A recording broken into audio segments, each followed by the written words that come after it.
ஹரஹர நம பார்வதி பதஜே ஹரஹர மகாதேவ. தென்னாருடைய சிவனை போற்றி, எந்நாட்டவர்க்கும் இறைவா போற்றி.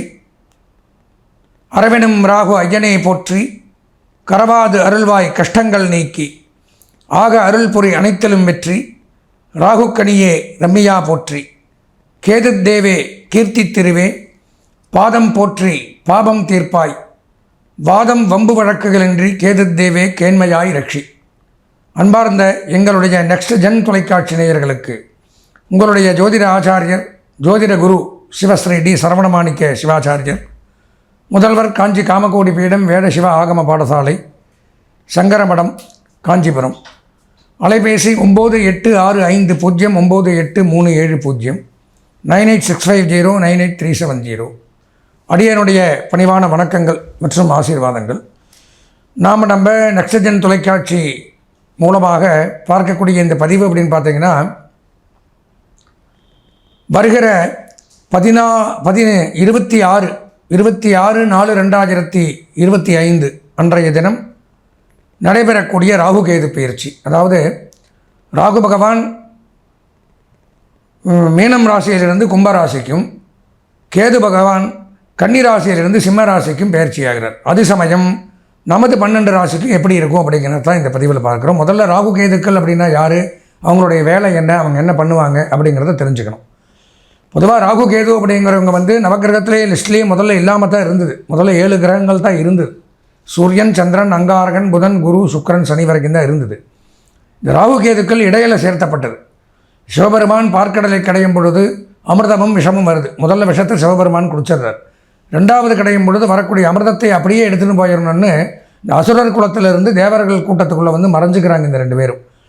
அதாவது தேவர்களாக கலந்து இந்த அமிர்தத்தை எடுத்துன்னு போய் நம்ம வச்சுக்கணும், தேவர்கள் எல்லாமே அமிர்தத்தை குடிச்சிட்டா சாகாத வரம் வாங்கிக்கலாம் இப்படிங்கிற ஒரு பேராசைகளை இவங்க 2 பேர் அனுப்புகிறாங்க. இவங்க 2 பேரும் இந்த தேவர்களோடு கலந்து உட்காண்டிருக்கும் பொழுது இதை சந்திர பகவான் கண்டுபிடிச்சிட்றார். கண்டுபிடிச்சி சிவபெருமான் கிட்ட முறையிடும் பொழுது சிவபெருமான் இவங்களை சபிச்சிட்றார். என்னென்னா, நவகிரகங்களோடு ஐக்கியமாகி நிற்கொண்டிருக்க அசுரர்களாக இருந்து விஷம் வந்தால் விஷத்தை குடிச்சிடக்கூடாதுங்கிற பயத்தில் தான் இங்கே வந்த, அதனால் உங்கள் 2 பேருக்குமே விஷசரீரமாக மாற்றுறேன் அப்படின்ட்டு ஒருவருக்கு பாம்புவனுடைய உடலாகவும் இன்னொருவருக்கு பாம்புவனுடைய தலையாகவும் மாற்றி தனித்தனியாக வித்தியாசப்படுத்திடுறார். பார்த்தா தெரிகிற மாதிரி இருக்கும் நீங்கள் 2 பேருமே. இப்போ தெரியாத மாதிரி ஒழிஞ்சினதுனால தெரிகிற மாதிரி பண்ணுறேன், அதை விஷத்துக்கு பயந்து வந்ததுனால விஷக்கிரகங்களாக மாறுங்க அப்படின்னு தான் ராகு கேதுகளுக்கு இந்த சர்ப்ப வடிவத்தை கொடுக்குறார். ராகு அப்படின்னால் உடல் வடிவம் பாம்பு, கேது அப்படின்னால் தலை வடிவம் பாம்பு. நல்லா தெரிஞ்சுக்கணும். இப்படி வரத்தை வாங்கின்னு அவங்க சரி வந்துட்டீங்க, இங்கே இந்த கிரகங்களோட கிரகங்களா 8வது கிரகம் 9வது கிரகமாக இருங்க, உங்களுக்கு சொந்த வீடுங்கிறது கிடையாது. இந்த ராசிகளில் 12 ராசிகளுக்கு உங்களுக்கு வீடு கிடையாது, ஆட்சியெல்லாம் கிடையாது, உங்களுக்கு உச்சம் கிடையாது. நீங்கள் இருக்கலாம், ஆனால் சாயா கிரகம், நிழல் கிரகம். சாயானா நிழல். சமஸ்கிருதத்தில் ஒரு பேருக்கு நிறைய அர்த்தங்கள் உண்டு. சாயா அப்படின்னா நிழல்னு அர்த்தம், சாயான்னா கிளை, பிரான்ச் அப்படிங்கிறது அர்த்தம். நிறைய அர்த்தங்கள் வரும். சூரியனுடைய மனைவி பேர் சாயா தேவி, அது ஒரு பேர். சனீஸ்வரனுடைய அம்மா, சூரியனுடைய புத்திரன் தான் சனி பகவான். இப்போ இது சாயா அப்படின்னு அழுத்தி சொல்லணும், CHAYA, அப்போது நிழல் அப்படின்னு குறிக்கும். அப்போது அந்த நிழல் கிரகம்னா மறைவாக இருந்து எல்லா காரியத்தையும் பண்ணுறது, நல்லது பண்ணாது. ராகு யோகக்காரகன், கேது மோட்சக்காரகன் வாக்கியம்.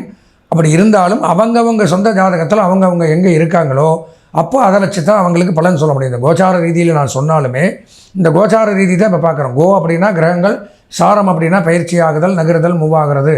அப்போ இந்த 9 கிரகங்களும் எங்கெங்கே நகருது அப்படிங்கிறது தான் பார்க்குறோம். அதில் சூரியன் 1 மாத காலம் ஒரு ராசியிலும், சந்திரன் 2.5 நாள் ஒரு ராசியிலும், செவ்வாய், புதன், சுக்கிரன் 1.5 மாதம் ஒரு ராசியில் சஞ்சரிக்கிறாங்க. அப்புறம் அடுத்த ராசிக்கு பயிற்சி ஆகிறாங்க. அதிகப்படியாக சனி பகவான் 2.5 ஆண்டுகள் ஒரு ராசியில் தங்குறார், அப்புறம் அடுத்த ராசிக்கு போகிறார். அதுக்கப்புறம் அதிகமானதுன்னு பார்த்தா இந்த ராகு கேது தான் 1.5 வருஷம். எதற்காக சொல்கிறேன்னா, இந்த 1.5 வருஷம் இந்த ராகுவும் கேதுவும் எந்த ராசிக்குள்ளே உட்காந்துருக்காங்களோ அது அவங்களுக்கு சொந்த வீடு. அவங்க எப்போ அந்த கோச்சார ரீதியை எந்த இடத்துல இருக்காங்களோ அது அவங்களுக்கு சொந்த வீடாக அமையுது. அப்படி பார்க்கும் பொழுது ராகு பகவான் இப்போது இன்னும் 1.5 வருஷத்துக்கு கும்ப ராசி சொந்த வீடு, கேது பகவானுக்கு இன்னும் 1.5 வருஷம் சிம்ம ராசி சொந்த வீடு. இதுதான் அவங்களுக்கு ஓன் ஹவுஸ். அப்படி இருக்கும் பொழுது இவங்க 2 பேரும் ஆன்டி கிளாக் வைஸ், மற்ற கிரகங்கள்லாம் வரிசையாக வரும். 1, 2, 3, 4ன்னு நம்ம வரிசையாக வர்ற மாதிரி மற்ற கிரகங்கள் வரும். இந்த ராகுவும் கேதுவும் என்ன வரும், ரிவேர்ஸில் போகும்.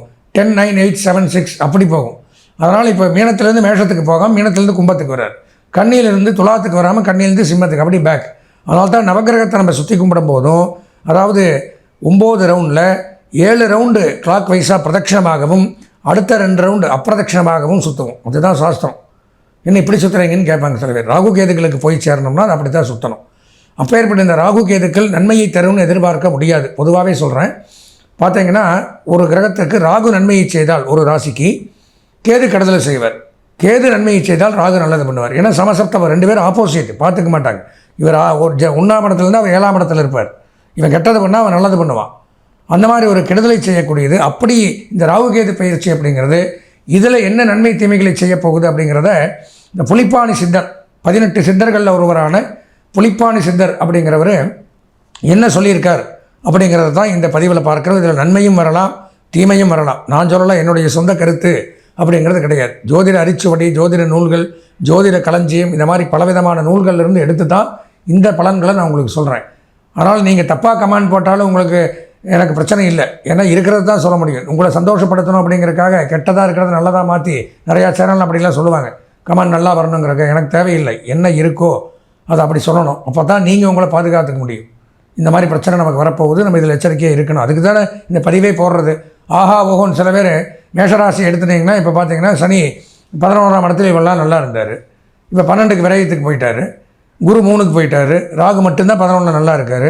கேதுவும் சரியில்லை. சூப்பராக இருக்குது, ஓஹோன்னு இருக்க போகிறீங்க, அட்டகாசமாக இருக்க போகிறீங்க ஒருத்தர் போட்டிருக்காங்க. எப்படி அது நல்லா இருக்குன்னு தெரியல. அந்த மாதிரி வீண் புகழ்ச்சிக்காகவும் உங்களை பெருமைப்படுத்துறதுக்காகவும் ஒரு பதிவை போடுறதுங்கிறது இந்த எங்கள் சேனலில் பண்ண மாட்டோம். என்ன இருக்கோ அதை நாங்கள் கரெக்டாக சொல்லுவோம். அதைப்படி நீங்கள் உங்களை பாதுகாத்துக்கணுங்கிறதுக்காக இந்த நிகழ்ச்சியை நாங்கள் இப்போது இந்த இடத்துல ராகுகேது பயிற்சிங்கிற ஒரு நல்ல பலாபலன்களை உங்களுக்கு தெரிவிக்கிறோம்.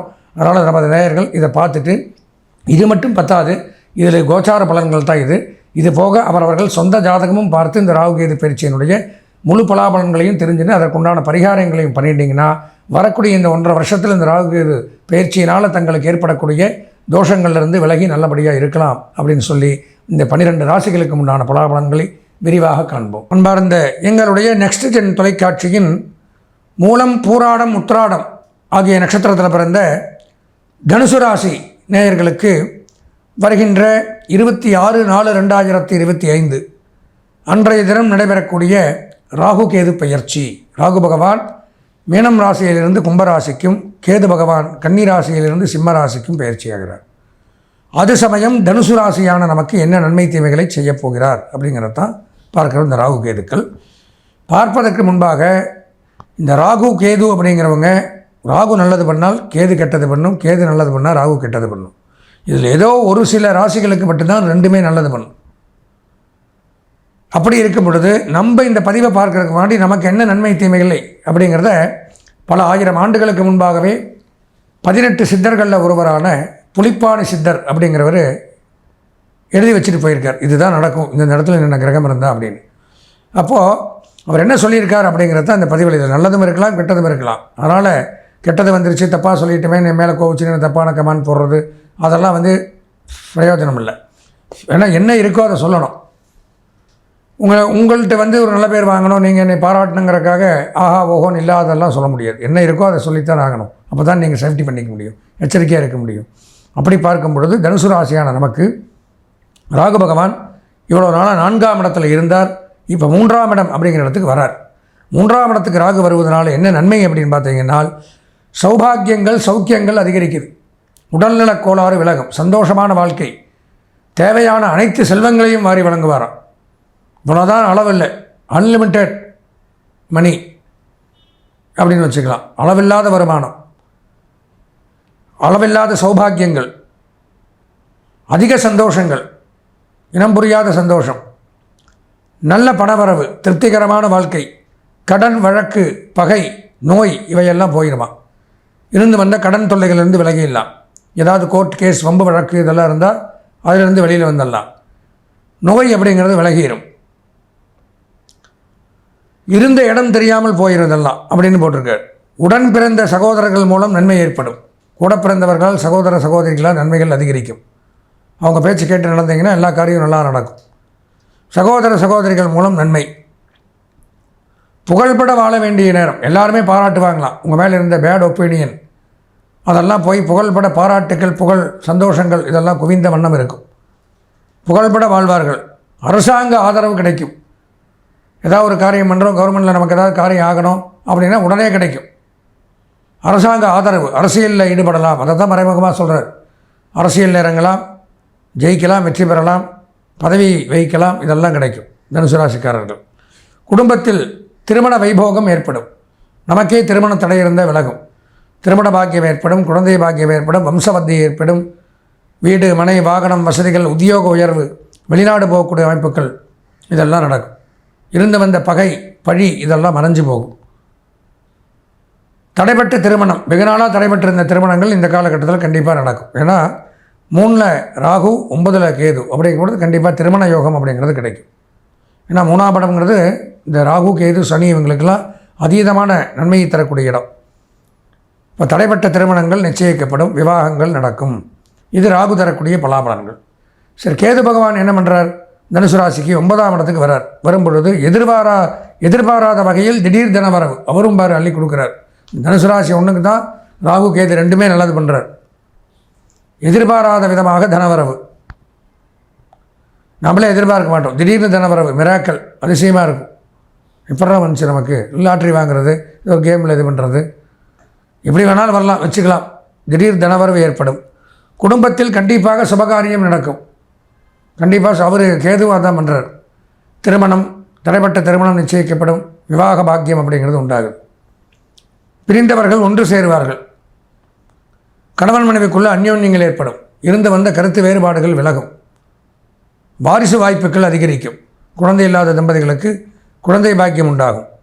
வெளியூர் பிரயாணம், இடமாற்றம், வெளியூர் பிரயாணம், இடமாற்றம் பண்ணி வெளியூரில் இடமாற்றம் பண்ணி அங்கே உத்தியோகத்துக்கு போனால் இன்னும் பதவி உயர்வு, சம்பள உயர்வு அதிகரிக்கக்கூடிய அமைப்பு அப்படிங்கிறது ஏற்பட்டுறார். சில பேர் வெளிநாடு போகக்கூடிய அமைப்புகள் உண்டாகுமா, திடீர்னு நடக்கும். நமக்கு அதை பற்றி யோசிச்சிருக்கவே மாட்டோம். பாஸ்போர்ட் கூட இருக்காது. திடீர்னு பாஸ்போர்ட், விசா அமையும், டக்குன்னு வெளிநாடு போய் அங்கே செட்டில் ஆகிடும். அந்த மாதிரி அமைப்புகள்லாம் இந்த டைமில் ஏறும். 9ல் கேது இருந்தால் அந்த மாதிரி வாய்ப்புகள் உண்டு. வெளிநாடு போகக்கூடிய அமைப்புகள் ஏற்படுது. தகப்பனாருடன் சண்டை சச்சரவு ஏற்படும். இது ஒரு பிரச்சனை தான் அதில் வருது. பெற்ற தகப்பனாருக்கும் உங்களுக்கும் ஆகாது. தேவையில்லாத அவர் ஒரு கருத்தை சொல்வார், நீங்கள் ஒரு கருத்தை சொல்லுவீங்க. தேவையில்லாத சண்டை, விரோதம், பகை, பிரிவு அதை கொடுக்குறார். சில பேருக்கு பதவி உயர்வு, ஊதிய உயர்வு, செய்தொழிலில் பெரிய பெரிய நன்மைகள் உண்டாகும். இது கேதுவனுடைய பலாபலன்கள். அப்போது தனுசு ராசி அப்படின்னு எடுத்துட்டால் ராகு கேது பயிற்சி 100% நன்மையை பெறக்கூடிய ராசியாக தான் இருக்கீங்க. எதுக்குமே கவலைப்பட வேண்டாம். அதற்கும் மேலே சனி பயிற்சி, குரு பயிற்சி இதெல்லாம் எப்படி இருக்குங்கிறதையும் பார்க்கணும். ஏன்னா இந்த வருஷம் 4 பயிற்சியுமே இருக்குது. ராகு கேது பயிற்சி டாப்பரில் இருக்குது, சூப்பராக இருக்குது. அது ரெண்டு எப்படி இருக்குதுன்னு பார்த்தா தான் இந்த 2.5 வருஷம் என்ன பண்ண முடியும், எப்படி இருப்போங்கிறத தெரிஞ்சுக்க முடியும். அதுக்கு என்ன பண்ணணும்னா உங்களுடைய சொந்த ஜாதகத்தை ஒரு முறை தவறாமல் இந்த மாதிரி தருவாயில் பார்த்துக்கணும். அதற்கு என்ன பண்ணணும்னா இந்த பதிவை பார்க்கும்பொழுது ஸ்க்ராலிங்கில் என்னுடைய நம்பர் வரும். 9865098370 9865098370 இந்த எண்ணிற்கு தாராளமாக தொடர்பு கொண்டு உங்களுடைய சொந்த ஜாதகத்தையும் பார்த்து மற்ற பயிற்சியினுடைய பலாபலன்களையும் முழு பலன்களையும் தெரிந்து கொண்டு இந்த ராகு கேது பயிற்சி தங்களுக்கு சாதகமாக இருக்க வேண்டும் என்று ஆசீர்வதித்து விடைபெறுகிறேன். நன்றி, வணக்கம்.